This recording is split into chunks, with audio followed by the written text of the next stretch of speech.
Hoje estaremos estudando, portanto, a carta de Paulo aos Colossenses. Convido os irmãos, então, a abrirem nesta carta. A epístola de Paulo aos Colossenses, ela vem logo após a epístola aos Filipenses, que nós estávamos estudando até a semana passada. É uma carta ao qual eu gostaria agora de fazer uma breve introdução a respeito dela. Bom, meus irmãos, não sei se vocês conhecem a carta aos Colossenses, mas é uma carta muito interessante. Uma carta que traz uma palavra de Paulo à igreja na cidade de Colossos ou Colossas. Essa cidade era uma cidade da Frígia, uma das várias cidades que tinha uma influência dupla, uma influência tanto helenística, ou seja, grega, como também uma influência judaica. E era uma das cidades do chamado Vale do Lico. Então existia um rio na região da Ásia, o qual tinha 3 cidades no vale daquele rio. A cidade de Colossos, a cidade de Laodiceia e a cidade de Hierápolis. Obrigado, pastor. Por isso que nós podemos ver na própria carta de Paulo aos Colossenses que essas 3 igrejas elas eram relacionadas à igreja de cada uma dessas cidades. Então nós temos 3 cidades na mesma região que tinham um relacionamento.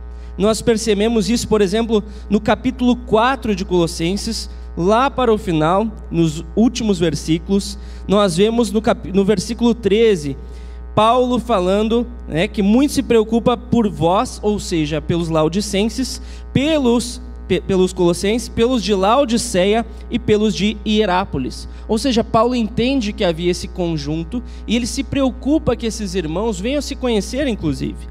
Por isso que ele fala: saúda-vos Lucas, o médico amado, e também Demas. Saudai os irmãos de Laodiceia e Ninfa e a igreja que ela hospeda em sua casa. Ou seja, Paulo entendia que os irmãos de Colossenses tinham contato direto com os laodicenses. Também nós vemos que Paulo já havia escrito uma carta aos laodicenses, a qual foi perdida, e ele faz referência no versículo 16 a essa, dizendo: uma vez lida essa epístola, ou seja, a carta aos Colossenses, perante vós, providenciai, porque seja também lida na igreja dos laodicenses, e a de Laodiceia, lede-a igualmente perante vós. Então é muito provável que já houvesse uma carta aos laodicenses, e Paulo agora está recomendando que eles venham a buscar essa carta e levem a carta que ele escreve aos irmãos de Colossos. Interessante nós vermos então que havia essa influência. Esses irmãos eram de origem frígia, com uma influência grega e uma influência judaica. E essa igreja então se forma nessa diversidade cultural, e Paulo entende que é importante conversar com esses irmãos por conta dessa diversidade cultural. Mas como que se formou essa igreja de Colossos? Não há nenhum indício claro aqui, mas há algumas pistas possíveis. Nós sabemos, a partir do relato de Atos, que Paulo trabalhava naquela região. Paulo tinha levado o evangelho a partir de Éfeso, e o texto de Atos 19:10 conta que Paulo prega em Éfeso na sinagoga, e não sendo bem recebida na sinagoga, passa a pregar na escola de Tirano. E a partir da escola de Tirano, ele começa a promover que o evangelho seja levado a toda a Ásia. É bem possível que nesse momento que Paulo começa a evangelizar e promover o evangelho, muitos enviados por Paulo tenham levado o evangelho adiante a novas cidades, incluindo Colossos. Pois Paulo não conhecia pessoalmente os colossenses. Ele não havia feito este trabalho ele mesmo. Então, provavelmente foi um enviado seu. Como nós sabemos que Paulo não conhecia os colossenses? Capítulo 1, versículo 4 diz: desde que ouvimos da vossa fé em Cristo.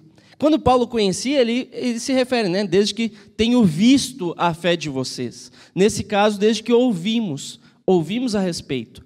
Relatos.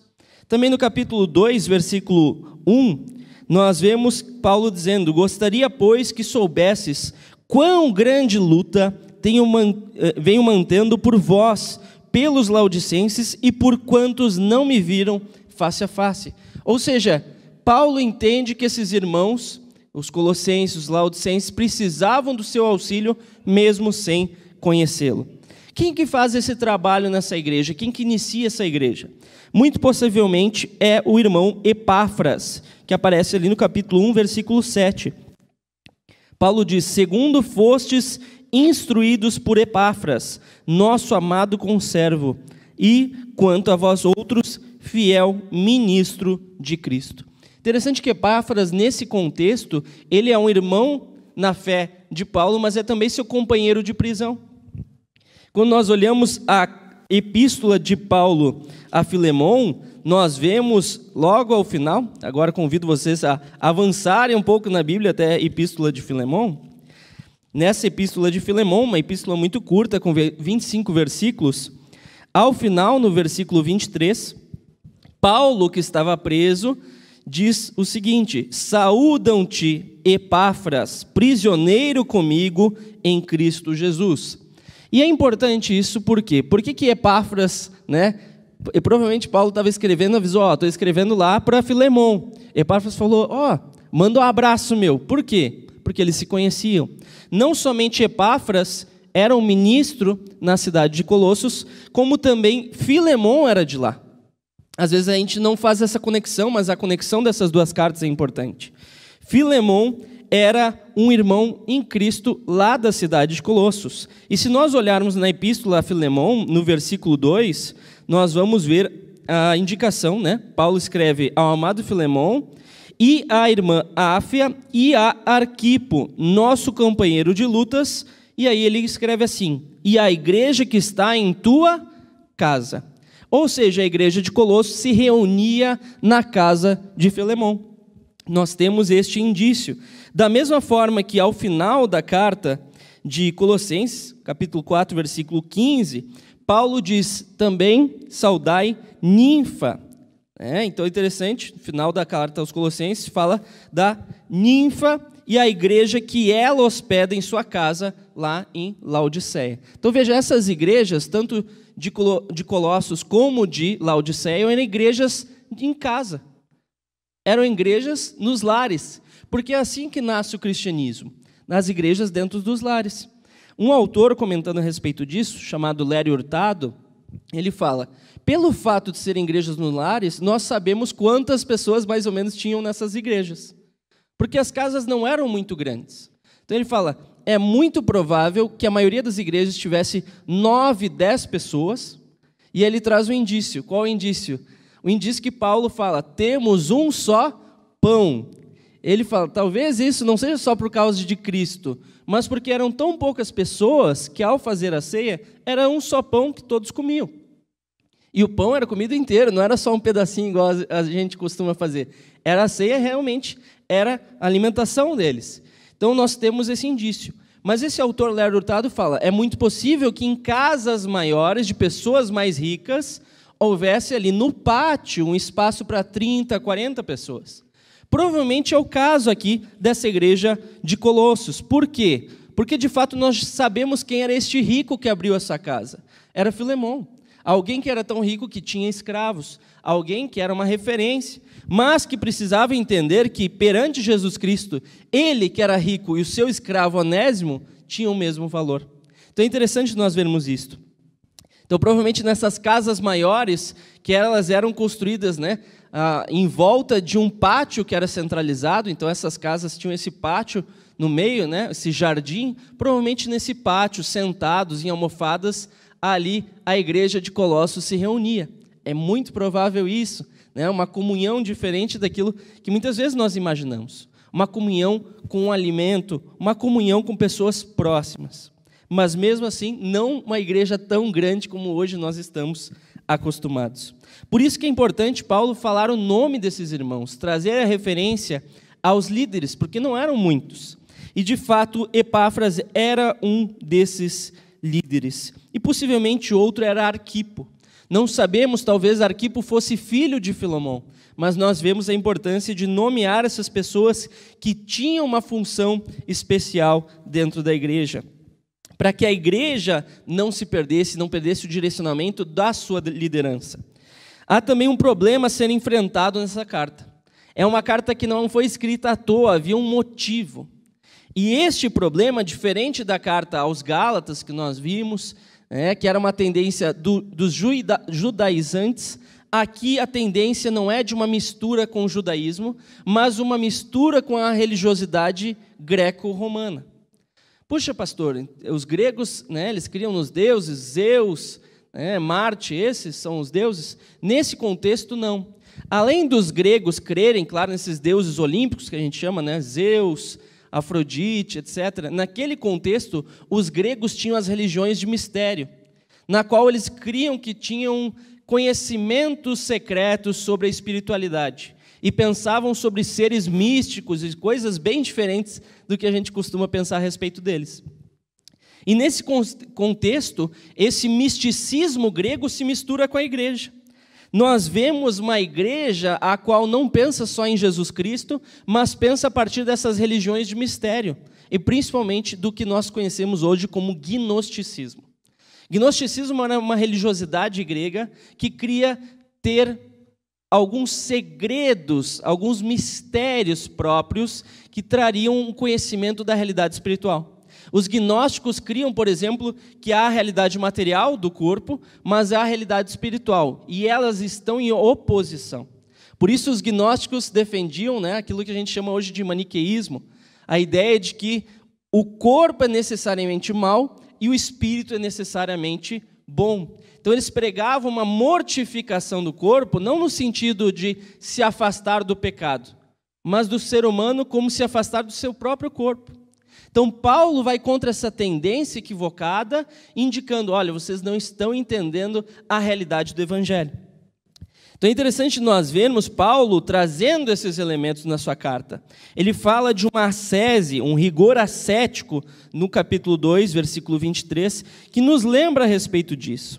Havia essa ascese por parte dos gnósticos que criam que fazendo essas coisas, se afastando do corpo, teriam visões místicas dos astros e da realidade espiritual, e a partir disso teriam seu conhecimento secreto.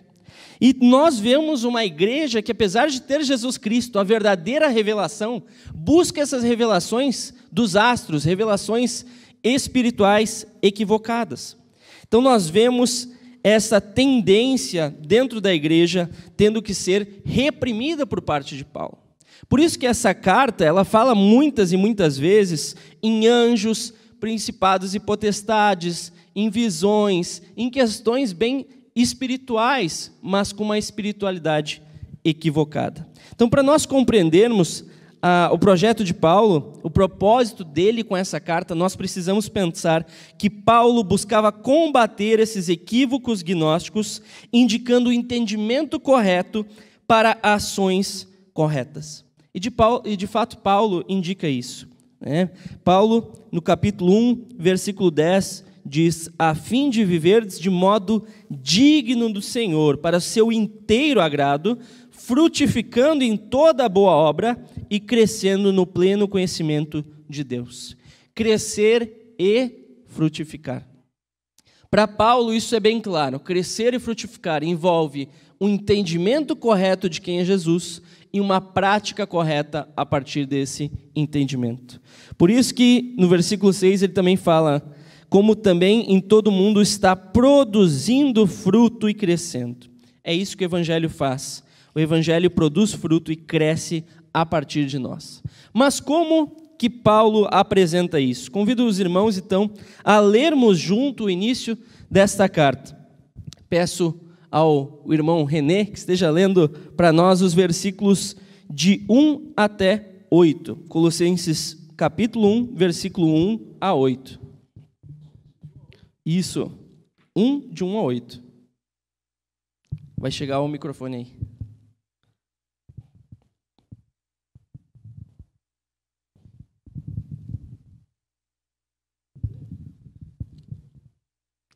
Paulo, apóstolo de Jesus Cristo, pela vontade de Deus, e o irmão Timóteo.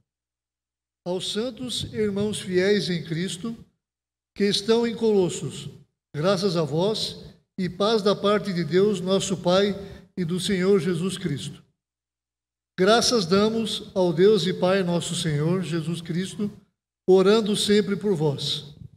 Porquanto ouvimos a vossa fé em Cristo Jesus e do amor que tendes para com todos os santos, por causa da esperança que vos está reservada nos céus, da qual já antes ouvistes pela palavra da verdade do Evangelho, que já chegou a vós, como também está em todo o mundo, e já vai frutificando, como também entre vós, desde o dia em que ouvistes e conhecestes a graça de Deus em verdade.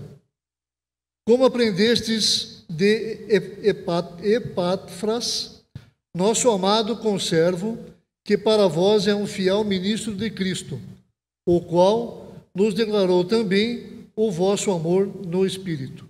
Muito bem. Esse texto então nos indica o lembrete de Paulo para a igreja de Colossenses. Ele fala, né? Damos graças a Deus, vocês estão fazendo certo, vocês estão amando, estão buscando. Mas lembrem, né? Segundo vocês foram instruídos por Epáfras, o qual é um fiel ministro de Cristo. Quer dizer que tem ministros de Cristo que não são fiéis? Existe. Infelizmente, existem. Ministros de Cristo que são fiéis a si mesmos, mas não a Jesus. Que pregam uma doutrina a partir daquilo que acham que é a verdade, mas não a verdade do Evangelho. Pregam o culto não de Jesus Cristo, mas o culto de si mesmos, como diz lá Paulo em Colossenses 2, 23. Então nós precisamos entender, Paulo estava preocupado que o ensino pregado por Epáfras, que era o ensino verdadeiro, e tivesse mais força que esse falso ensino dos gnósticos. Por isso ele continua, e agora eu gostaria de ler o versículo 9 até o 12.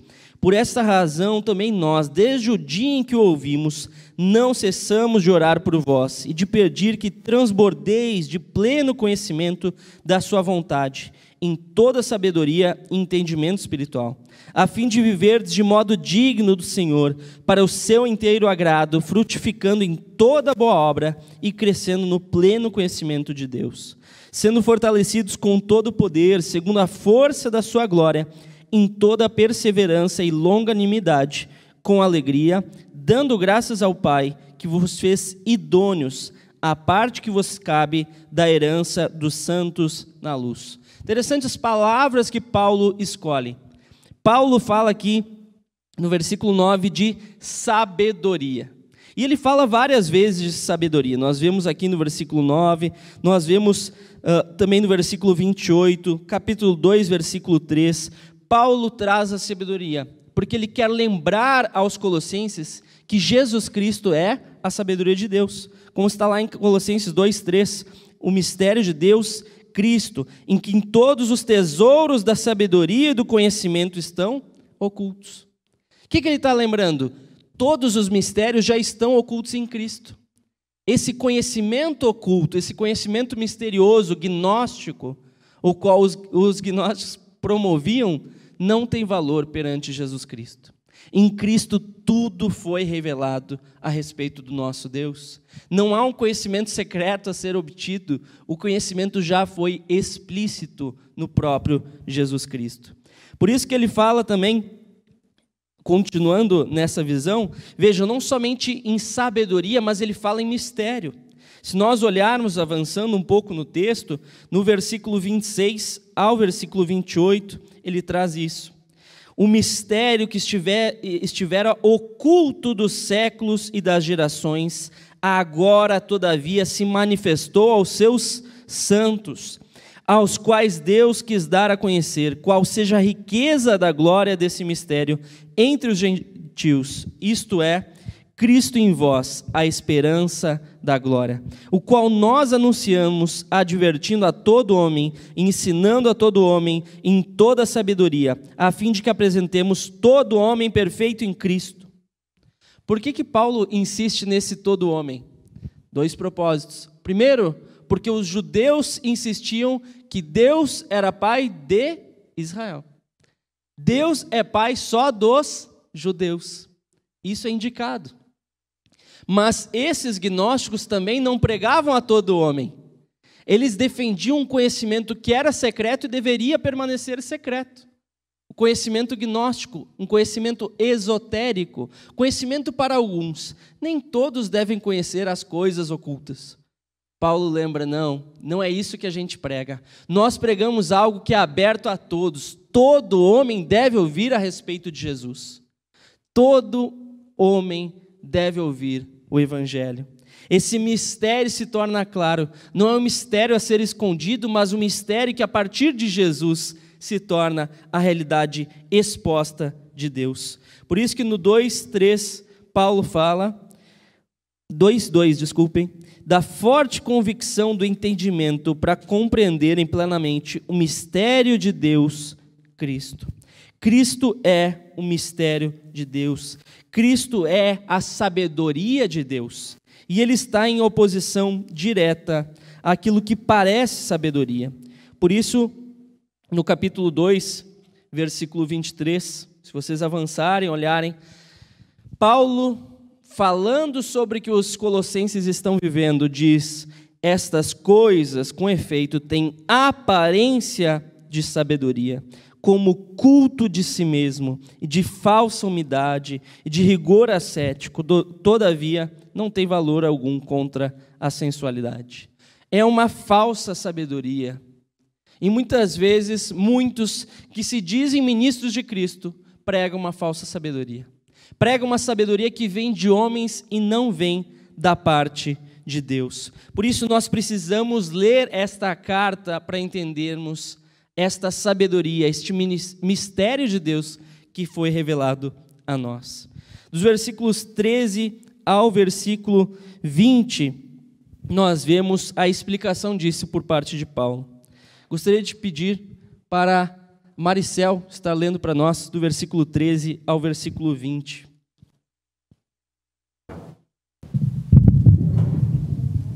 Capítulo 1, versículo de 13 ao 20. Ele nos libertou do império das trevas e nos transportou para o reino do Filho do seu amor, no qual temos a redenção, a remissão dos pecados. Este é a imagem do Deus invisível, o primogênito de toda a criação, pois nele foram criadas todas as coisas, nos céus e sobre a terra, as visíveis e as invisíveis, sejam tronos, sejam soberanias, quer principados, quer potestades. Tudo foi criado por meio dele e para ele. Ele é antes de todas as coisas. Nele tudo subsiste. Ele é a cabeça do corpo, da igreja. Ele é o princípio, o primogênito de entre os mortos, para em todas as coisas ter a primazia, porque aprouve a Deus que nele residisse toda a plenitude, e que, havendo feito a paz pelo sangue da sua cruz, por meio dele reconciliasse consigo mesmo todas as coisas, quer sobre a terra, quer nos céus. Então, olha só, esses irmãos colossenses que tinham esse intuito de ter um conhecimento especial das coisas espirituais, Paulo adverte eles lembrando do verdadeiro conhecimento. Ele fala: vocês estão querendo conhecer as coisas espirituais? Lembrem de Cristo, o qual nele foi criado tudo que existe. Tudo. Versículo 16 fala: nos céus e sobre a terra, as coisas invisíveis e as visíveis, quer principados, quer potestades. Tudo foi feito a partir de Jesus Cristo.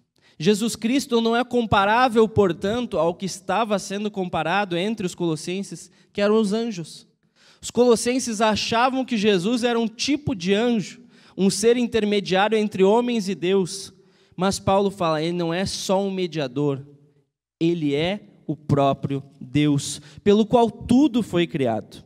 Interessante que Paulo fala no versículo 20, mesmo todas as coisas, quer sobre a terra, quer sobre os céus. 21, e a vós outros também, que outrora éreis e estranhos inimigos, quer no entendimento pelas vossas obras malignas. Ele está lembrando, vocês já não conheciam, eram estranhos, inimigos de Deus, agora conhecem Deus através de Jesus. Mas esses irmãos colossenses não estavam entendendo a profundidade da compreensão do Evangelho, que Jesus é a própria imagem do Deus invisível.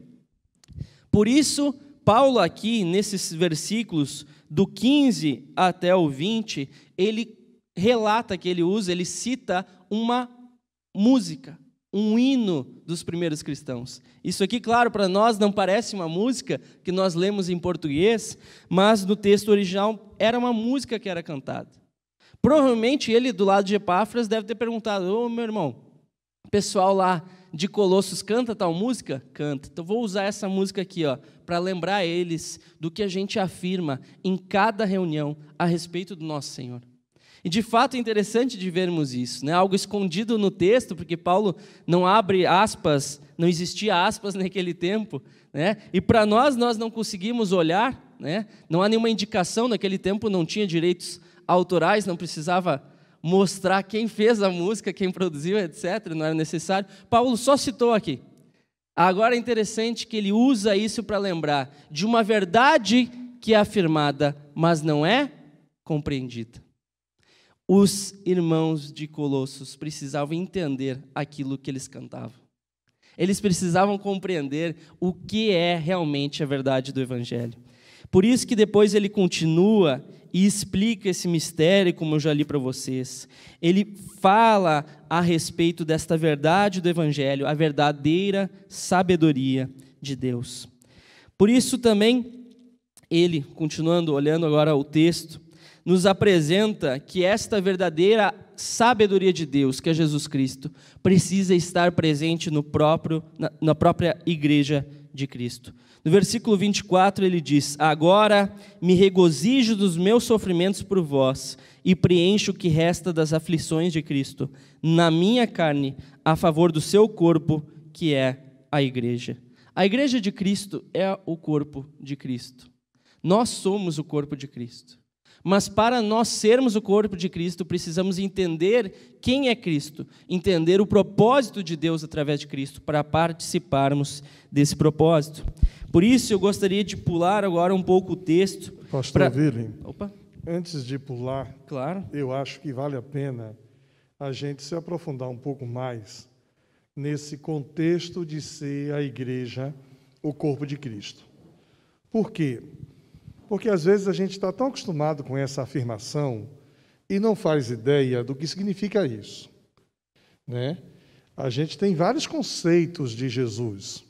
Jesus é a cabeça da igreja, agora você está afirmando que Jesus é o corpo de Cristo. Que a igreja é o corpo de Cristo. Obrigado. Quando a gente pensa em igreja, corpo de Cristo, o corpo se coloca em movimento. O corpo se dinamiza, né? O meu corpo se move, o meu corpo pega, o meu corpo anda, o meu corpo interage. E Cristo, que está assentado à direita de Deus, mas também habita em nós, através do seu Espírito, ele vai usar nós, todos nós, como seu corpo e nos colocarmos em movimento. Por isso, essa ideia do cristão que fica enclausurado em si mesmo e não demonstra Cristo em sua vida, não está agindo como o corpo de Cristo. Então, eu acho que isso aqui é muito mais profundo do que a gente imagina, né? A gente precisa entender que nós somos o corpo de Cristo. Aonde? Apenas na igreja, onde a gente se reúne, e hoje está bonito de ver aqui a igreja com pessoas. A gente passou esse tempo todo aí falando um templo vazio, mas está bonito de ver aqui, né? Mostra ali, Valdeir, ó, que coisa linda lá. Ó, que imagem, ó, que lindo, né? Então, mas a gente se dinamiza como corpo de Cristo na igreja, apenas adorando a Deus, fazendo nossas preces, nossas orações? Não. A igreja, como corpo de Cristo, se dinamiza no dia a dia, na sociedade, interagindo. Então, eu estava ouvindo aqui essa lição e pensei que, às vezes, nós temos uma compreensão equivocada do que é ser corpo de Cristo. Ser corpo de Cristo é nos colocarmos em movimento, levando Cristo aonde formos. E só estando com Cristo teremos crescimento.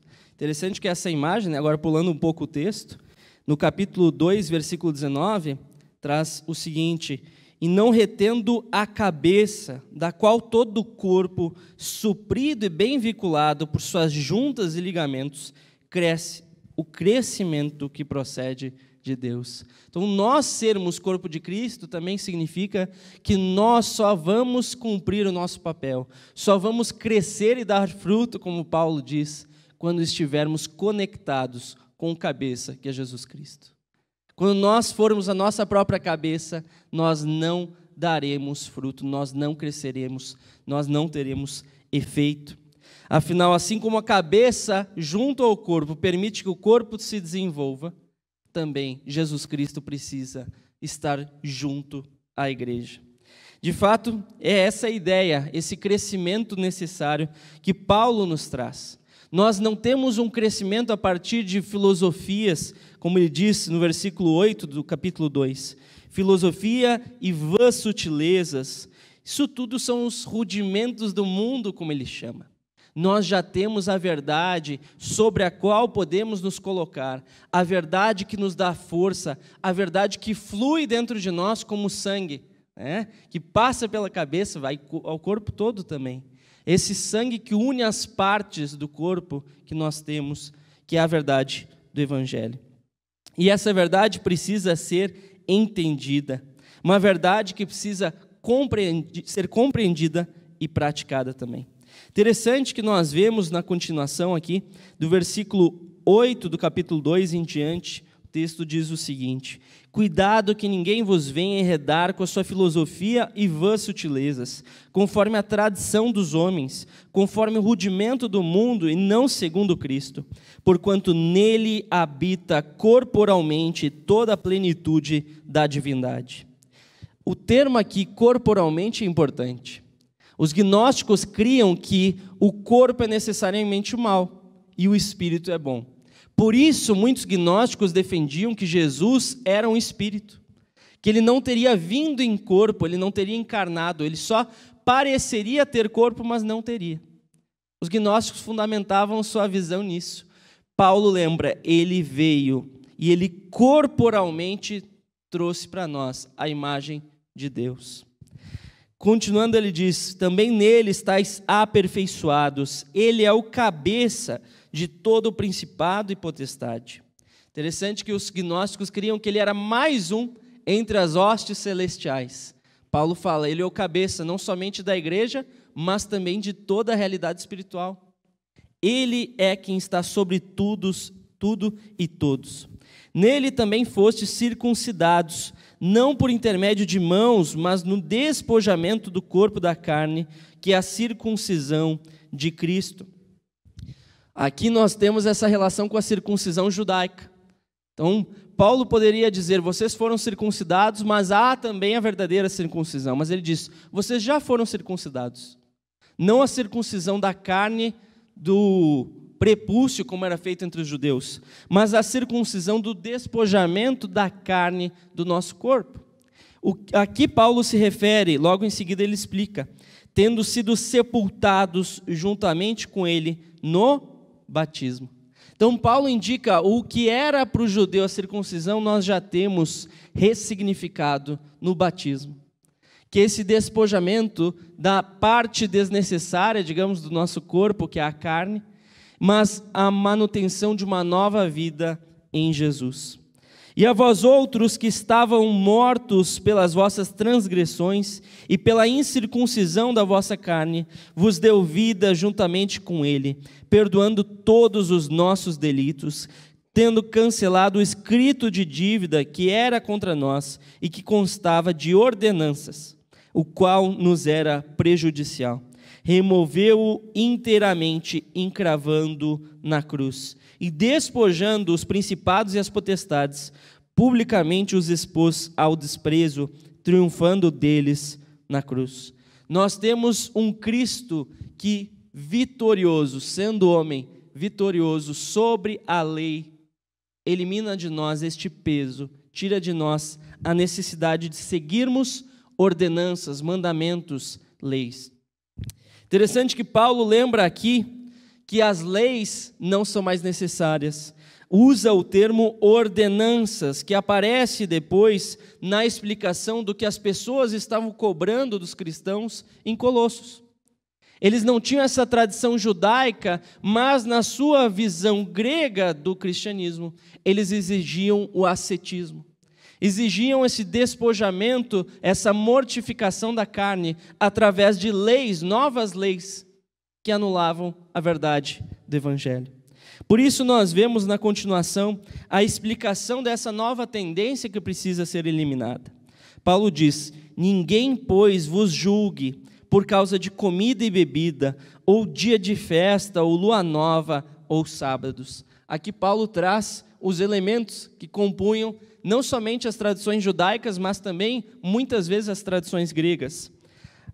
Aquilo que se poderia comer ou beber e o que não se poderia comer ou beber. Quando ele fala de dia de festa, ele fala de tradições anuais, lua nova, tradições mensais, e sábados, tradições semanais. Então, essa preocupação com tempos sagrados, que agora não cabe mais. Não cabe mais pensar que sacraliza o homem, que o homem come, o que o homem ingere ou deixa de ingerir, pois, como disse Jesus Cristo, mais vale o quê? Não o que entra, mas o que sai da boca do homem. Nós devemos nos preocupar com o que está dentro do nosso coração, e não o que consumimos ou uma data festiva especial. Paulo continua: porque tudo isso tem sido sombra das coisas que haviam de vir, porém o corpo é de Cristo.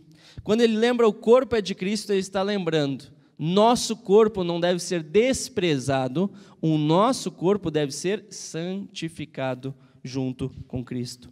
Os gnósticos negavam o corpo, Paulo ressignifica e diz: não é negar o corpo, nós devemos santificá-lo.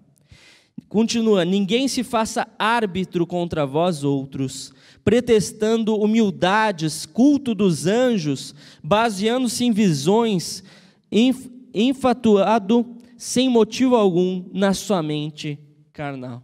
Então veja o que estava acontecendo nessa igreja. Pessoas que se diziam espirituais, diziam ter visões e fundamentavam a sua filosofia e a sua própria visão do cristianismo a partir disso. Pessoas que não eram ligadas diretamente ao Evangelho, porque só usavam o Evangelho de desculpa para afirmar sua própria falsa espiritualidade. Uma espiritualidade que, na verdade, trazia escondido uma mente carnal. Interessante que Paulo relaciona isso, portanto, a não ter a cabeça em Jesus Cristo, no versículo seguinte. Onde está a nossa mente? Onde está a nossa preocupação? No que nós colocamos a nossa fé? Em experiências ditas espirituais que nós achamos ter, ou na verdade do Evangelho? Isso é algo que nós precisamos pensar ainda hoje. Ainda hoje, pessoas que constroem suas teologias não a partir da Bíblia, mas a partir de algo que sentiu, algo que supostamente viu, algo que supostamente ouviu. Nós precisamos sempre ter o fundamento da palavra de Deus, para que assim nós venhamos a crescer a partir daquele que é a cabeça da igreja. Seguida, Paulo explica: se morrestes com Cristo para os rudimentos do mundo, porque, como se vivesseis nos mundos, vós sujeitais a ordenanças?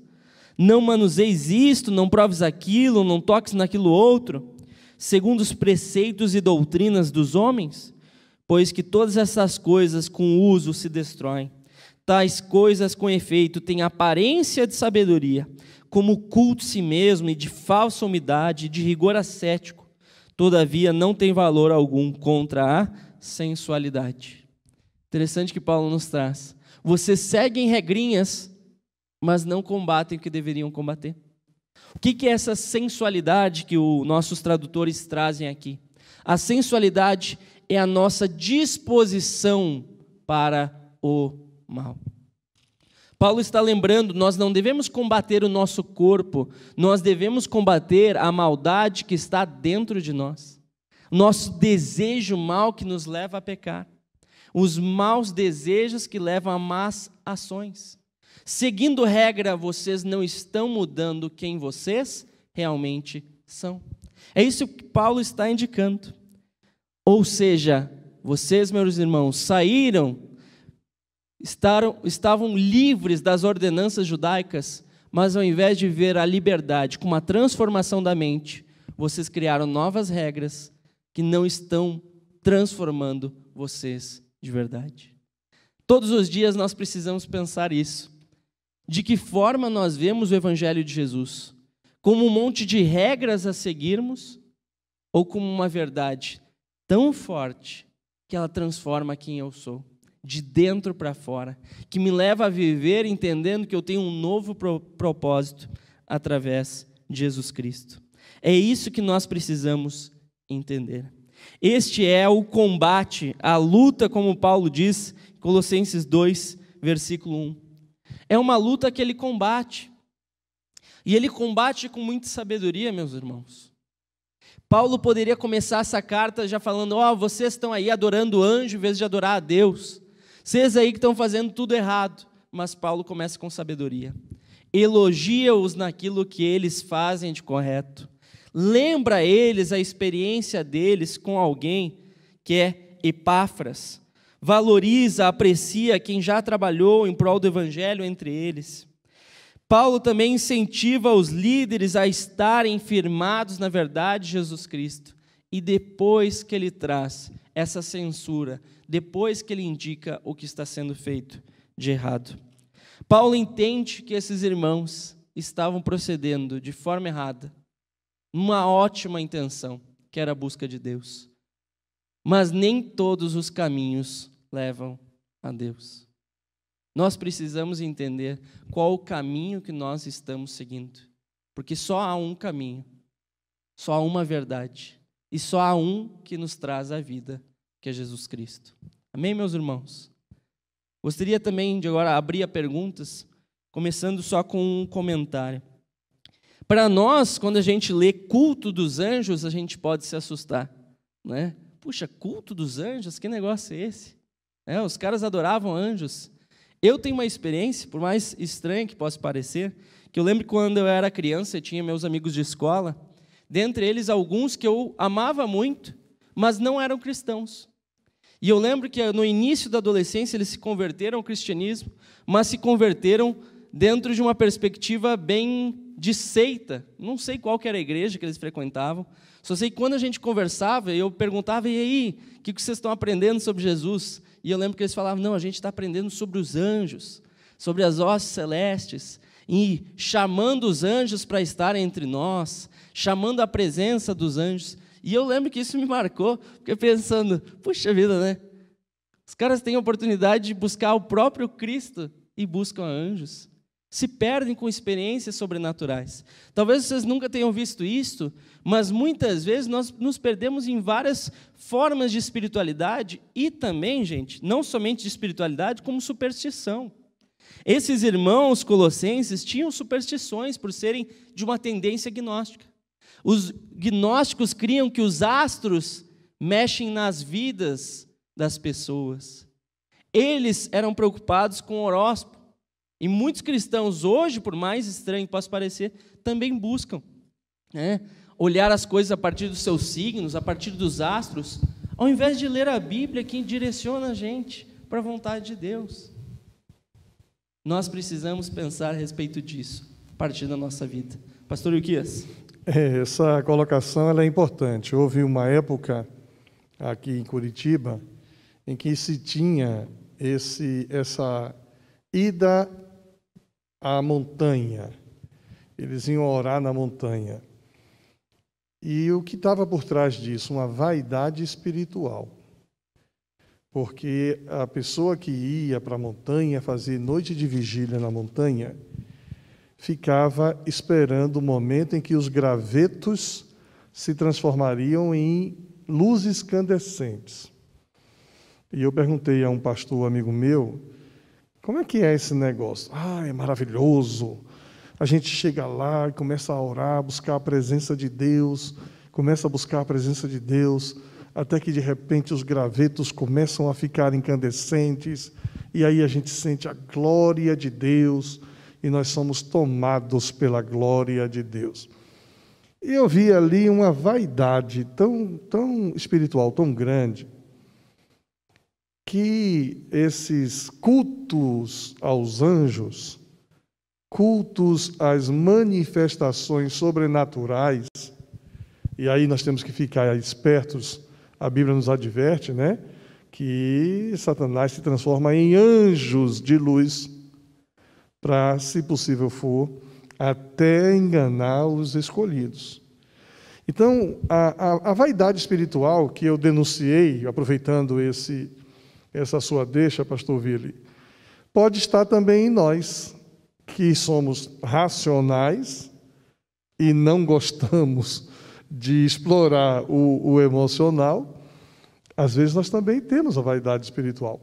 Quando o apóstolo Paulo lá fala sobre a sensualidade que está em vós, que está em nós, e você muito bem falou, que são os nossos desejos, nossas vontades pecaminosas. Então, a gente hoje tem visto uma conotação de sensualidade, o aspecto sexual apenas, mas tem tudo a ver com as nossas sensações carnais. A vaidade é uma sensação carnal. O orgulho é uma sensação carnal, né? A legalidade que você, lá no início da lição, deu uma pegada, né? Também é uma sensualidade, é uma carnalidade. Então, esta carta do apóstolo Paulo nos instrui a olharmos para nós mesmos e percebermos o que é que nós estamos cultuando, né? Será que estamos cultuando a Cristo Jesus? E o pastor Marinaldo faz aqui uma contribuição dizendo que esse Cristo Jesus é aquele que estava no começo com Deus. Ele era Deus, citando João 1, versículos 1, 2 e 3. Então, a gente vai cultuar ao Senhor. Nós vamos cultuar de fato ao Senhor ou vamos cultuar ao Senhor uma sensação sobrenatural de algo? Será que a gente vê Jesus? Quando eu falo, por exemplo, que nós devemos não ser informativo em um culto, né? Antigamente nós tínhamos esse negócio, agora nós vamos fazer tal coisa. Nós interrompíamos a adoração para informar o que vai fazer. A mesma coisa que a gente faz na hora de cantar um hino, né? Vamos cantar o hino de número... Isso é informativo. Mas quando a gente diz, olha, vamos celebrar a Deus, exaltando ao Senhor, porque grandes coisas Ele fez por nós e por isso estamos alegres. Veja, há uma diferença entre ser informativo e ser ministrativo, conduzir o outro à adoração. Então, a gente precisa ter cuidado com essa sensualidade, que tem a ver, inclusive, com aquilo que está em nós, quando nós valorizamos muito mais, às vezes, as coisas do que a adoração ao Senhor. Valorizamos, talvez, até o processo, em vez de Deus ser exaltado e glorificado. Então, esse culto aos anjos aí abriu essa minha mente para perceber que tanto querer ver as manifestações sobrenaturais de gravetos incandescentes, como também o legalismo, como também a preciosidade em coisas, né, em estética, né? Por exemplo, eu estou aqui admirando aquelas flores bonitas ali, mas o meu senso estético está dizendo que o lugar delas não é ali, né? Daqui a pouco eu vou botar onde eu penso que é. Aí alguém diz assim, o preciosismo do pastor Ilquias. Isso não pode ser feito como, né, como sensualidade, como carnalidade. E às vezes nós olhamos para nós e nos flagramos em comportamentos equivocados, preciosos, com coisa que não é tão preciosa assim. Deus espera receber de nós um culto. Lembra lá da mulher samaritana? Né? Qual é o verdadeiro lugar onde adorar? Né? Lá em Sião ou lá em Jerusalém? Aí Jesus diz, nem lá nem cá, ou melhor, lá e cá, porque Ele está à procura de adoradores que o adorem em espírito e em verdade. Essa luta nossa aqui, de um culto semipresencial, presencial, mas também virtual. Nós precisamos conduzir o povo presencial à adoração ao Senhor, mas o pessoal de casa também precisa se sentir também conduzido. Porque o que a gente precisa é que Deus seja louvado, Deus seja engrandecido, Deus seja exaltado, mas não buscar culto aos anjos. Desculpa aí se eu me delonguei um pouquinho. Capaz, tranquilo, pastor. E esse exemplo dos gravetos me fez pensar no tanque, né? Quantos esperando um anjo mexer num tanque, e hoje nós temos acesso à própria água da vida, que é Jesus Cristo. Então a gente não precisa esperar tanque nenhum, nós temos acesso direto através da palavra de Deus. Alguém mais gostaria de fazer uma contribuição, uma pergunta? Uma questão? A princípio não. Bom, meus irmãos, cabe a nós olharmos esse texto e entendermos que há um propósito de Deus em ter preservado esta carta até nós. Uma carta escrita por Paulo aos Colossenses, mas que fala tanto e de maneira tão preciosa a nós, os lindoianos, né? Os curitibanos aqui, numa diferença no tempo e espaço, mas que essa carta continua sendo verdadeira, nos lembrando do Evangelho de Jesus Cristo, nos lembrando que Jesus é a sabedoria de Deus. Pastor Marinaldo conectou muito bem esse hino cristológico a João 1, e eu lembro ainda também de Provérbios, no qual diz que a sabedoria estava com Deus no início de todas as coisas. Há essa ideia, Jesus é a sabedoria de Deus, Jesus foi o meio pelo qual Deus fez todas as coisas, e tudo que existe foi feito através dele. Por isso nós precisamos entender que é nele que nós temos sentido, nele que nós temos propósito, nele que somos corpo e que temos vida novamente. Por isso o símbolo do batismo, a morte para o mundo e nova vida em Deus. Nós morremos com Cristo, como diz Paulo em Colossenses 2, versículo 20. Por isso, morrendo para o mundo, não cabe retornarmos a práticas do mundo, nem de pensamento, nem de ações, se perdendo com ordenanças deste mundo, ao invés de nos preocuparmos com a compreensão do Evangelho de Jesus Cristo e com a missão que Ele nos deu, que é levar a todo homem, advertindo a todo homem, ensinando a todo homem em toda a sabedoria, a fim de que apresentemos todo homem perfeito em Cristo. Começando esse todo homem por mim mesmo. Está aí o desafio. Não um desafio que eu vou concretizar nessa vida, não serei perfeito nessa vida. Deus sabe quantos problemas, quantos defeitos eu tenho, mas um caminhar, buscando cada dia me tornar mais parecido com Jesus Cristo. Esse é o desafio que nós temos. Este é o desafio do Evangelho. Enquanto a equipe de louvor vê aqui acima, eu termino esta aula lendo o versículo 2 do capítulo 2. Para que o coração deles seja confortado e vinculado juntamente em amor, e eles tenham toda a riqueza da forte convicção, do entendimento, para compreenderem plenamente o mistério de Deus, Cristo. Nós precisamos lembrar que assim como Jesus Cristo é, como o pastor Euquias nos disse, aquele que nos permite nos movermos, assim como Jesus é, como lembra-nos Paulo, que é aquilo o qual liga o corpo à verdade, Jesus Cristo, o mistério de Deus, é também o que nos liga uns aos outros em amor. Jesus é o que nos traz unidade. Nele nós devemos estar centrados. Nele nós temos não somente a verdade, mas temos também o nosso propósito de vida. Que nós venhamos a nos despojar das nossas filosofias e vãs sutilezas, como diz Paulo. Que nós não venhamos a ter uma pretexta humildade, mas venhamos a ter a verdade do Evangelho nos nossos corações, a fim de ser proclamado.